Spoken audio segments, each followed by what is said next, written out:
Welcome to another evening of frank conversation here on Hard Copy. I'm Maupe Ogun Yusuf. Well, we too have been bitten by the political bug, which seems to be pervading almost every available space, as we bring to you tonight an exclusive interview with Dr. Uduaghan, a former governor of the oil-rich Delta State, who announced his defection from the People's Democratic Party to the ruling All Progressives Congress this week. In the wake of his move, he released a statement citing the development of the Niger Delta as the core reason for his move. But in a state to which a lot of money accrues in petrodollars and where his predecessor has served time in prison on corruption matters, could that be the real reason he defected?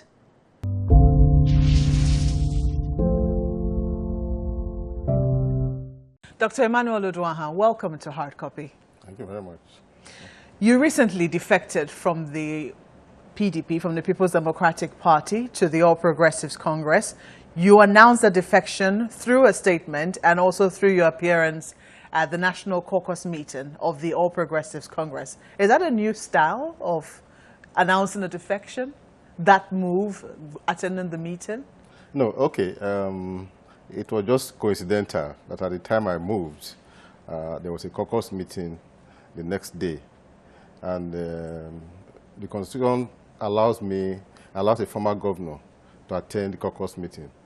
So I was invited to attend the caucus meeting, and so that's where a lot of people knew that I had defected. But then I also came out with a statement that same night.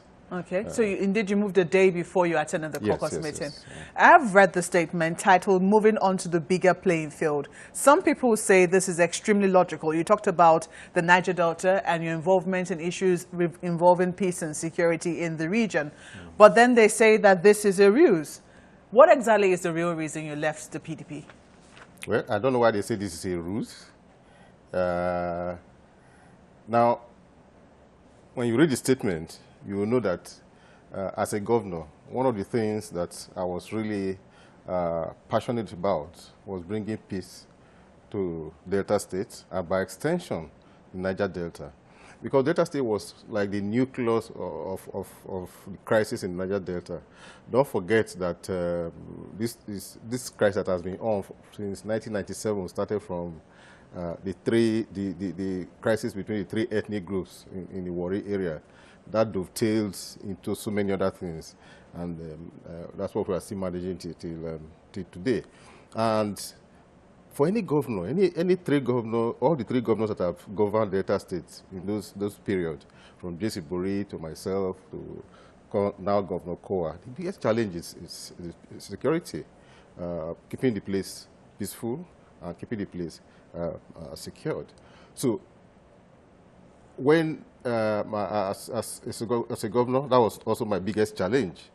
Now, I know people, because before now, I had complained about some of the issues in my state, some crisis between me and the current governor, and of course the party, the PDP. Yeah, that was there, but that wasn't the principal reason. I'm glad that you referred to that particular crisis, because a lot of people look at the politics of Delta State. They look at the fact that you became governor after your cousin, James Ibori, was governor. And a lot of people seem to infer that there seemed to be like a trinity. There seemed to be like a succession plan in Delta State, especially with the PDP, that your cousin was governor, then you became governor, and that Ifeanyi Okowa, who is the current governor, Dr. Ifeanyi Okowa, was going to be the next governor. But that somehow you tried to truncate that particular process by not making him governor, which created bad blood between yourself and the current governor. No, you see, let's not go into the intricacies of what happened in 2014. There was no sitting down to say, after this, it will be this, it will be this, it will be that. No. Things just came. It wasn't something that it was prearranged. It just happened that I took over from Chief Justice Bori. It wasn't planned that I should take over from him. And it wasn't planned that Governor Kowa should take over from me. You know, it just happened that three of us just came in like that. Because if you are saying so, then by now we should know who the fourth person will be. And nobody can say so. Nobody can measure the fourth person. But it isn't. There was a struggle. Yeah. There were 27 contestants in 2007. We were 27 that went from the primary, sorry, 28. And there were 23 contestants when Governor Kowa got... But you would not say that you did not get the support of your cousin to be governor, would you? How will I say so? Of course. So in other words, amongst the 27 or how many contestants there were, you got the backing and the blessing of your cousin to be governor. You see, if we want to go into details of that, it will not be fair, you know, because in politics, there are certain things, it's not everything that happens behind closed doors that you discuss in public politically. I got his support. Now, everybody that contested, the 27 of us that contested, had the chance of becoming the next governor. Now, what now happened was that there are 3 senatorial districts, right? And Central has had it for 8 years. Of course, we formed a group between the North and the South. And there was a lot of pressure that it should go to the South. Now, in the South, we organized ourselves to a group called the G3. G3 was very active, went around the leaders, went around the elders, and we eventually narrowed our group to, in terms of nomination, to 1 person, and that was myself. Central had 9 people. I think North had 8 people. No, more than 8. That's how we went for the primaries. So while South had 1 person with G3, there was a second person from the South, but he didn't belong to any group. But the G3 consisted of Isoko, Ijo, and Ishekiri.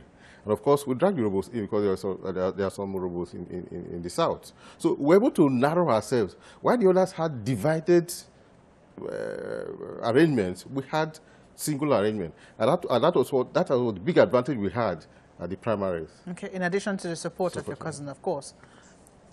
Well, he supported everybody.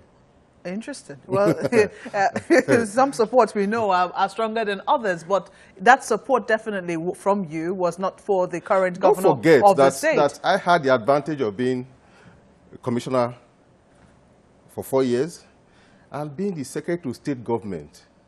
Not just a lousy secretary to state government, a secretary to state government who was involved very actively in the running of government. That was the edge I had. Dr. Uduaghan, I'm sure you are aware that there are a number of SSGs who fell out with their governor only and simply because they showed any inkling to ambition. I did fall out with my governor. I know. I'm just saying that if you say that you were qualified because you had been in government, no, not that I was qualified. Yes. I said I had the advantage.